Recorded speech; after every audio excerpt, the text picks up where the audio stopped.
Hello everyone, James Dobson here. Just want to make a quick video around rent increases. So if you're currently a renter, this will definitely apply to you because there are some changes that took place over the past few years, during COVID especially. So during 2021, rent increases were frozen just because of the uncertainty of the pandemic. But now that we're back into 2022, that's not the case anymore.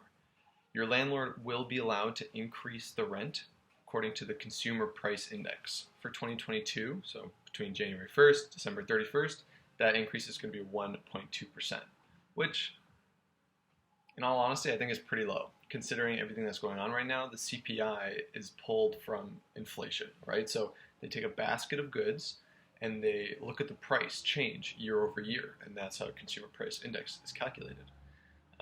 But as we all know, inflation is going kind of crazy, so I'm shocked to see that's only 1.2%. But it works out in the favor of the renter. So, your landlord is going to increase your rent by 1.2% this year. How do they have to do that? They're very clear, the Landlord and Tenant Board is very clear that they have to give you 90 days notice before raising the rent.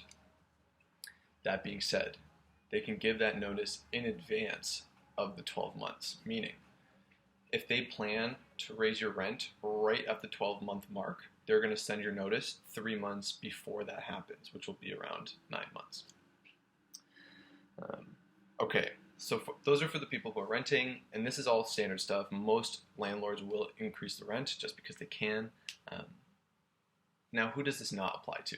Or what happens if you get a rent increase notice that's more than 1.2%? Because sometimes that is allowed.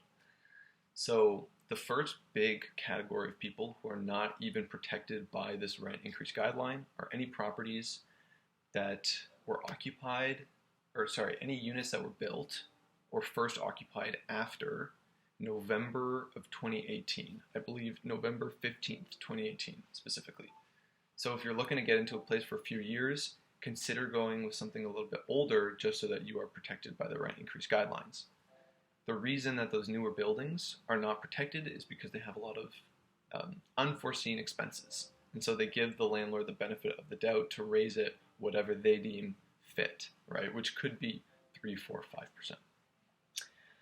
5%.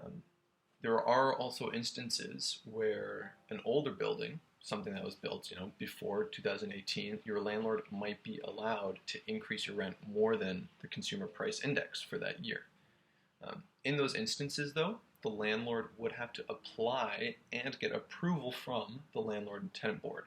But something like an example would be they just got their taxes reassessed and they were much higher than before, or they had a large unforeseen expense. They have to file with the LTB. If they get the approval, then they can raise your rent more than the Consumer Price Index. But those are what I would say to be the most common things that I see, in the past 3 years of working the rental market. If you have any questions, please don't hesitate to reach out. I'm always happy